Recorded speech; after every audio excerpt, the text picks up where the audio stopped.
Let's go on a buying journey. Think about the last time you bought something where you spent $250 or more. Maybe it was something for your business or your home. I want you to think about the item and work backwards through your buying journey. Why did you choose that particular product? Did someone recommend it? Did you see an ad?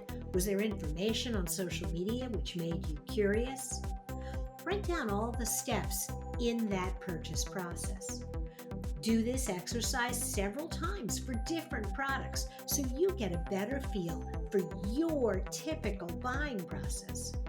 What information sources do you rely on, and what influences you? Now I want you to switch and put yourself in your customer's seat. Look at the buying journey through their eyes. Look at the different steps they will probably go through and evaluate your marketing based on their journey.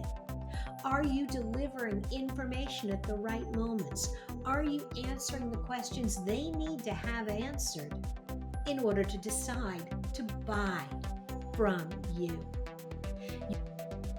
At the end of the day, the trick for you as a business owner is not to spend more money on marketing, but to spend well, making investments designed to motivate customers to pay attention to you and lead them through the buying journey.